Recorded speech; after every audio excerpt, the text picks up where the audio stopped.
ये कहानी है आर्यन और आराध्या की।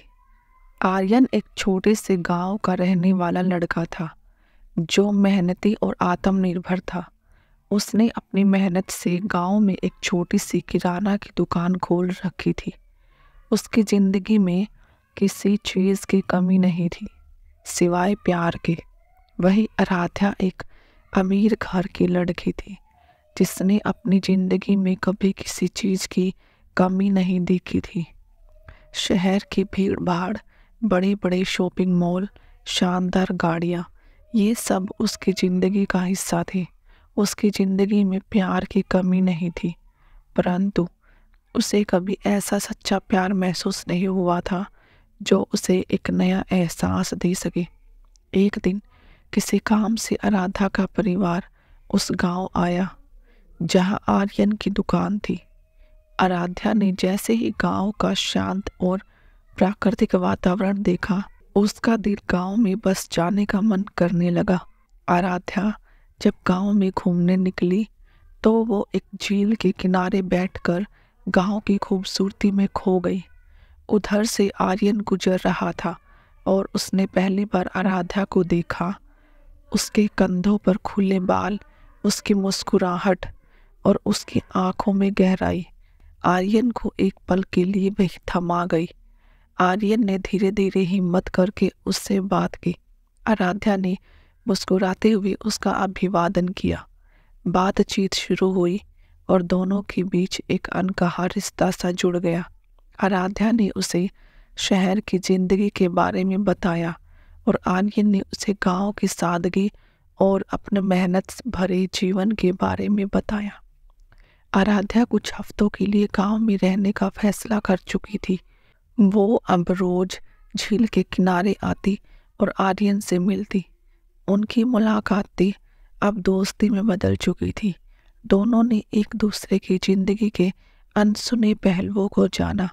आर्यन के लिए यह सब नया था क्योंकि उसने कभी नहीं सोचा था कि उसकी जिंदगी में कोई ऐसा इंसान आएगा जो उसे इस तरह से समझेगा। वही आराध्या के लिए आर्यन का स्वाभिमानी और सादगी बहुत आकर्षक थे। उसे एहसास हुआ कि प्यार केवल दौलत या शान शौकत से नहीं बल्कि सच्चे जज्बातों में है। एक दिन बारिश हो रही थी। आर्यन और आराध्या एक पेड़ के नीचे बारिश से बच रहे थे। आर्यन ने देखा कि आराध्या बारिश में भीग रही थी और उसकी आंखों में एक अलग चमक थी। उस दिन आर्यन के दिल ने ठान लिया कि उसे अपनी भावनाओं का इजहार करना ही होगा। आर्यन ने आराध्या से कहा, आराध्या, तुमने मेरी जिंदगी में वो रंग भर दिए हैं जिनकी मुझे जरूरत थी।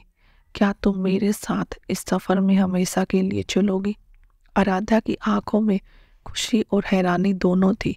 उसने आर्यन के सवाल का जवाब नहीं दिया, लेकिन उसकी मुस्कुराहट ने बहुत कुछ कह दिया। वो भी अब आर्यन के लिए अपने दिल में कुछ महसूस कर रही थी। आराध्या के परिवार को इस बात की भनक लगी तो वे इस रिश्ते के खिलाफ हो गए। उनके लिए आर्यन की सादगी और उसका छोटा गांव किसी भी तरह आराध्या के लायक नहीं था। उन्होंने आराध्या को शहर ले जाने का फैसला किया और उसे आर्यन से मिलने से मना कर दिया। आराध्या के लिए ये सब एक झटका था, पर उसने ठान लिया कि वो अपने प्यार के लिए लड़ाई लड़ेगी। वही आर्यन को ये सोचकर बहुत तकलीफ हो रही थी कि उसकी सादगी और उसकी असलियत ही शायद उनके रिश्ते की सबसे बड़ी दीवार बन गई है। आर्यन ने खुद को साबित करने का फैसला किया। उसने अपनी दुकान को बड़ा बनाने की ठानी और दिन रात मेहनत करने लगा। वह चाहता था कि वह आराध्या के परिवार को दिखा सके कि सच्चा प्यार और मेहनत किसी भी मुश्किल को पार कर सकते हैं। उधर आराध्या ने भी आर्यन से वादा किया कि वो किसी और से शादी नहीं करेगी और अपने परिवार को समझाने का हर संभव प्रयास करेगी। कई महीनों की मेहनत के बाद आर्यन ने गांव में ही एक बड़ा स्टोर खोल लिया। उसकी सफलता की खबर जब आराध्या के परिवार तक पहुंची तो उन्हें समझ आया कि आर्यन का प्यार सच्चा और दृढ़ है। उन्होंने इस रिश्ते को स्वीकार कर लिया। आराध्या वापस गांव आई और दोनों ने अपनी सच्चाई और प्यार की ताकत से अपने रिश्ते को एक नया नाम दिया। उनकी शादी एक सादे लेकिन खूबसूरत समारोह में हुई, जहां पूरा गांव शामिल था। आर्यन और आराध्या का ये सफ़र प्यार, संघर्ष और सच्चाई का प्रतीक बन गया। इस तरह आर्यन और आराध्या की ये कहानी एक खूबसूरत अंजाम पर पहुंची, जहां प्यार की जीत हुई और दोनों ने साबित किया कि सच्चा प्यार किसी भी परिस्थिति में जीत सकता है।